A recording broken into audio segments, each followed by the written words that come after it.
you might be meditating wrong and you might not even know it. In this video, I will share 9 common mistakes people do while meditating. Welcome to Spiritual Sunday. I am Julia and I have been meditating for over a decade now. So I know what I'm talking about and I have definitely made all of these mistakes. The first mistake that I see people doing is that they are moving. They're moving a lot. And no wonder, your ego is trying to give you any excuse to end the meditation, right? So you might be feeling an itch, you need to itch, or you're suddenly feeling how your back is not feeling very good, a bit stiff, or your hair is tickling your face. So you will feel all of these sensations. But what you want to do is to just, notice it, and then don't react to it. Don't get annoyed. Don't do anything about it. Don't itch it. And what you will find is that it will actually stop itching. You'll stop feeling the pain if you just go back to your anchor. So your anchor is what you're focusing on during the meditation. So that's something you definitely need to have. That could be your breath. Maybe you're counting from 1 to 10. Or it could be a candle, a mantra, whatever that is. If you just keep going back to that, then the itching will magically stop. And the reason why this is so important is because you need to die while living. This has been said by many saints. You want your body to be so still that you're almost losing sense of the body. It's like you can't even feel it anymore. Then you know that the meditation is really, really deep. It's actually really hard to go deep in a meditation if you keep scratching or keep changing position. So just try to stay where you are and don't react. The second common mistake is that they listen to meditation music.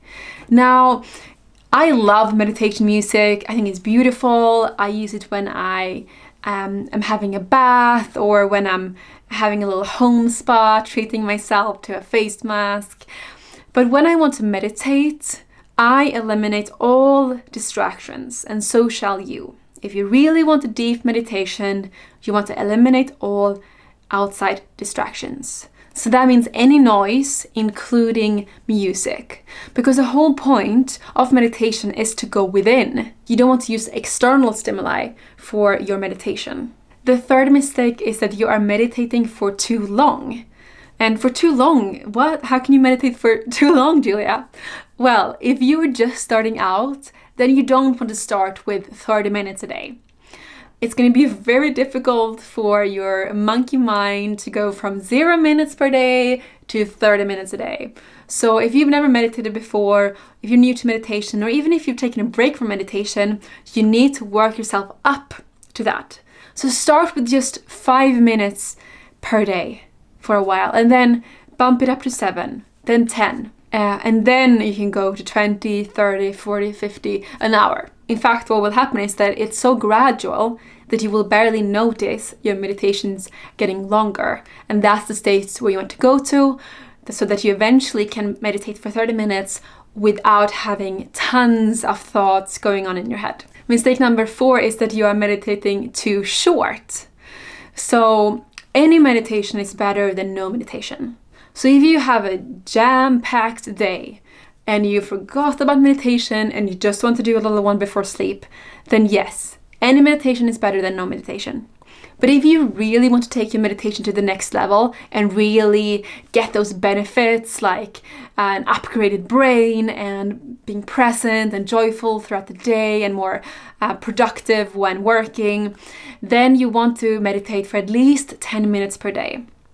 I actually recommend building up to at least 40 minutes per day, because the monkey mind keeps going, I find, up until maybe 30 minutes. And that's when it surrenders. And it becomes much more easier to just be in the present moment without thoughts. Mistake number 5 is that you beat yourself up all the time. Every time you have a thought, you think, oh my God, I did it again. I'm not made for meditation. I can never meditate. I should focus on something else. Even my meditation teacher, who has been meditating for all his life, for like 50 years, he still gets thoughts when meditating. That is just part of human nature. But what distinguishes a monk from a newbie is that the monks can very quickly realize when they have a thought and then snap themselves out of it. While a newbie might be thinking for like 10 minutes and realize, oh my gosh, I have a thought. So when you do notice you have a thought, go back to your anchor and don't beat yourself up. Just be very neutral about it. Okay, here's a thought. Let it go like a cloud on a clear sky. Just let it go and go back to your anchor. Mistake number 6 is that you are always meditating alone. So I find it really helpful to have a little community, a little tribe where you meditate together regularly. So I attend Zoom calls once every week where I meditate together with other people who are doing the same type of meditation. So we discuss how our meditations are going. Maybe someone is reading a text from a scripture, for example, or a book they've read. And afterwards we meditate together. This is called a satsang and something I highly recommend. And in these times with the pandemic, it can be, of course, a bit difficult to find physical places where you can meditate together with other people. But there are many online communities you can find that have Zoom meetings, for example. And the reason why I highly recommend you find a meditation tribe is because it's really motivating. Like, I find the weeks where I attend the weekly meditation, my individual meditations becomes longer, more deep, and I'm more motivated to meditate. Mistake number 7 is that you have high expectations. You want to always have a beginner mind. You will have days where you are like a monk, like you barely have any thoughts.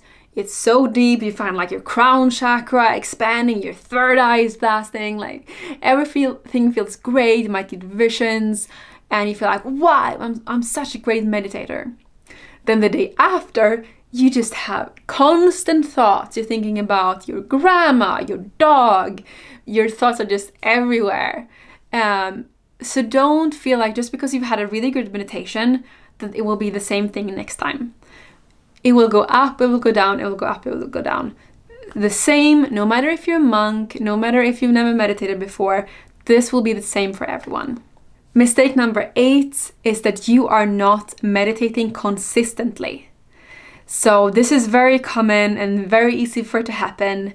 That's why I really recommend that you meditate in the morning, so that if you would for some reason miss your meditation, you still have the rest of the day where you can sneak it in, for example, before bed or before dinner, etc. I also really find it helps to have a habits app. So on my iPhone, I have an app called Avocation. So actually, every time you do a habit, you grow a little plant.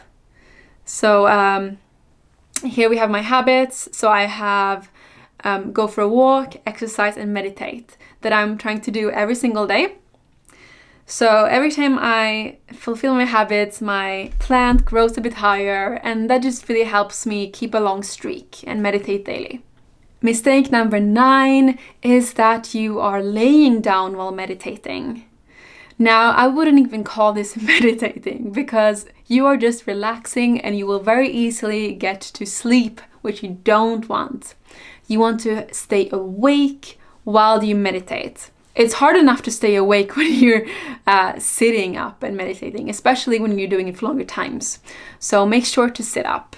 I prefer to sit cross-legged, but you can also sit on your knees or on a chair. Let me know in the comments if you are doing any of these mistakes, and if you want to meditate regularly, then make sure to do my meditation challenge. Just go to playlists or click the link below.